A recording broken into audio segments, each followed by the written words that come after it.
Здравствуйте. На телеканале «Новый век» программа «Вызов 112» в студии Эльвира Фазлиева. И сегодня мы расскажем, насколько сильно пострадал водитель БМВ после столкновения с такси на улице Профсоюзная. Что-то все летают, не знаю, ну... Машина хорошая, почему бы не по самой поездить. Покажем, чем закончилась попытка повернуть налево для водителей Kia Rio и Volkswagen Polo. А что делать? Что, ругаться, драться? Нам сейчас бесполезно все равно. А также штраф нашел обладателя, несмотря на попытки его избежать. И гибель женщины на пожаре в Менделеевском районе. Это и не только. Прямо сейчас. Один человек пострадал в результате аварии на перекрестке улиц Профсоюзная и Университетская в Казани. Дорогу там не поделили такси Hyundai Solaris и BMW. Оба двигались перпендикулярно друг другу, и явно один из водителей проехал на красный. Но таксист, который остался на месте ДТП, уверял, что именно он ехал на зеленый. А товарищи госпитализированного 19-летнего водителя немецкой иномарки видели, что на зеленый двигался он. Я думаю, что я прав в любом случае. Водитель такси был полностью уверен в отсутствии своей вины в этой аварии. Двигался по улице Университетская со стороны Булака. Когда подъехал к перекрестку с Профсоюзной, горел зеленый. Но было понятно, что сигнал скоро переключится. Зеленый мигал уже, все, последний. На желтом я уже на перекрестке был. Он оттуда уже, ну я не знаю. Слишком торопился, видимо. Скорость у БМВ, говорит молодой человек, была большой. Проехав со светофора, набрать ее за пару метров было невозможно. В любом случае, считает таксист, ему должны были дать завершить проезд перекрестка, так как зеленый горел ему. Но друзья водителя БМВ с этим были категорически не согласны. Он врет. Не может одновременно зеленый гореть. Я вообще очевидец. Я видел. В результате сильного столкновения оба автомобиля выбросило с дороги. Hyundai по пешеходной дорожке вылетела на тротуар и врезалась в сугроб. Благо, что пешеходов в это время там не было. БМВ, пробив забор, так и повисла на снежном валу. Скорую помощь вызвали для водителя немецкого автомобиля.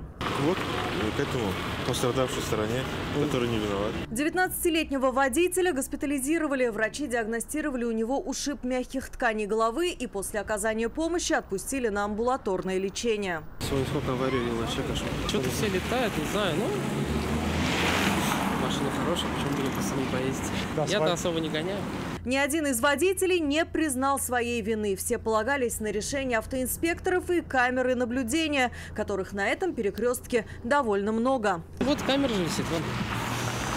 Вот смотреть, не знаю, что скажут. Здесь камера же есть, что ГАИ скажет. Автоинспекторы пришли к выводу, что на красный свет проехал водитель БМВ, не уступив дорогу заканчивающему маневр Hyundai. Алия Хайрудинова, Наиль Абдуллин, вызов 112. Недалеко от этой аварии на перекрестке улиц Кремлевская и Астрономическая столкнулись Kia Rio и каршеринговый Volkswagen Polo.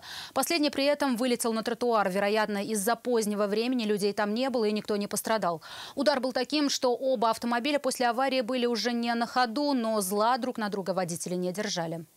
А что делать? Что, ругаться, драться? Нам сейчас бесполезно все равно. Пока решали, как и где оформлять аварию, молодые люди почти сдружились. Зла друг другу не желали, говорят, на дороге случается всякое. Есть же некоторые дикие, прям ты им не уступил, он тебе с машины уже орет. Водитель Kia рассказывает, его вины в аварии нет. Ехал со стороны улицы Дзержинского прямо и правил на перекрестке не нарушал. Светофор зеленый. А он поворачивал? Водитель арендованного Volkswagen двигался ему навстречу со стороны Профсоюзной и на Кремлевской стал поворачивать налево. Молодой человек рассказывает, ехал в парк Черное озеро, хотел покататься на коньках. Вину свою признает и добавляет, эта прогулка дорого ему обойдется. Такси не проще в таком случае? Ну, в таком случае, да. Ну, кто же знал? Volkswagen при столкновении получил чуть больше повреждения, по крайней мере визуально. Помимо левой стороны, которой автомобиль зацепил ограждение, пластиковой обшивки и оптики, пострадала и подвеска переднего колеса. Платить, как предполагает молодой человек, придется ему самому. Водитель Kia в оценках более оптимистичен. Это всего лишь пластик. Да, это всего лишь пластик. Все там целое. Хотя молодой человек и надеется на то, что страховая компания полностью оплатит ущерб, вероятно, понимает, разница между выплатами и реальной стоимостью ремонта все равно будет. Денег нам не заплатите? Алсу Курманова, Наиль Абдуллин, вызов 112.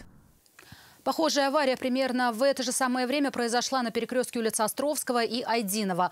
Там столкнулись две Kia Rio и Sportage, но в этом случае своей вины никто из водителей не признал. Оба были уверены в своей правоте и надеялись на решение автоинспекторов и записи с камер наблюдения. Вот же камеры есть, они же вот, когда мы сейчас с вами в ГАИ приедем, камеры посмотрят, конечно. На электронику, как на независимого и совершенно объективного арбитра, надеялись оба водителя. У каждого о причинах столкновения была своя точка зрения. Общее было только одно, что оба ехали по улице Островского друг другу навстречу. Я поворачивала. То есть я была когда желтый мигал, я здесь на перекрестке стояла, пропускала встречку. И когда красный загорелся, я поехала, поворачивать начала. То есть мне нужно было закончить маневр. А вот этот товарищ мне прям, получается, в левый угол дал, и вот мне машину так развернула. Водитель кроссовера с этим был категорически не согласен. Был полностью уверен, что двигался на зеленый свет. Это вводится в заблуждение людей, что я ехал на красный, а вы на зеленый. Вы на красный ехали? Вот вы объехали оттуда, я отсюда, да? То есть вы ехали на зеленый, а я на красный, да? Я стояла на желтом уже на перекрестке. Где вы стояли? В каком месте? Я на перекрестке была уже, когда желтый горел. И когда красный загорелся, я только начала поворачивать. Чего вы мне врете-то? Удар был сильный, легковушку развернула, у нее разбита вся передняя часть. Может ли машина ехать, ее хозяйка не знает. Я не знаю, я не пробовала еще, я не хочу пока с места двигаться. Вот когда приедут сотрудники, тогда уже, когда все это протокол заполнит, тогда уже буду пробовать что-то делать. Кроссовер был не на ходу, у него вывернуто колесо. Ремонт у обоих автомобилей будет дорогим, это понимали оба водителя. Вероятно, это и было причиной, по которой они обвиняли друг друга. У него видеорегистратор типа не работал, но у него там есть видеорегистратор, но он, видно, знает, что он виновен, не показывает. Регистратор нет, вон камер достаточно, перекрестка. В определении виновника оба водителя полагались на автоинспекторов. Выяснять все обстоятельства будут теперь на детальном разборе в ГИБДД.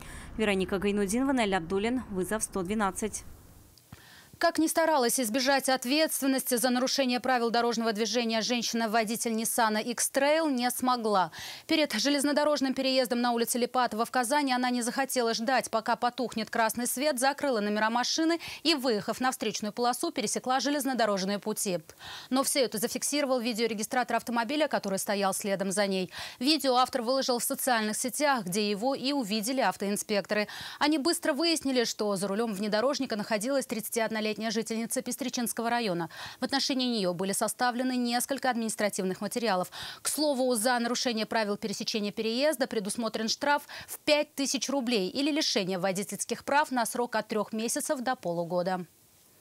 20-летнего уроженца Алжира, студента медицинского университета и 2 египтян, одному 19 лет, другому 23, арестовал сегодня Московский суд Казани по подозрению в изнасиловании 14-летней девочки в ночь на 31 января. По предварительной версии, девушка рассказала в полиции, что пришла на съемную квартиру к знакомым, которые над ней надругались и насильно удерживали на протяжении нескольких часов. В правоохранительные органы обратился отец девочки, узнавший о произошедшем. При этом друзья арестованных утверждают, что насильно в квартиру никто не затаскивал, пришла она сама. И все было по взаимному согласию, а в полицию пошла, не получив требуемой крупной суммы денег.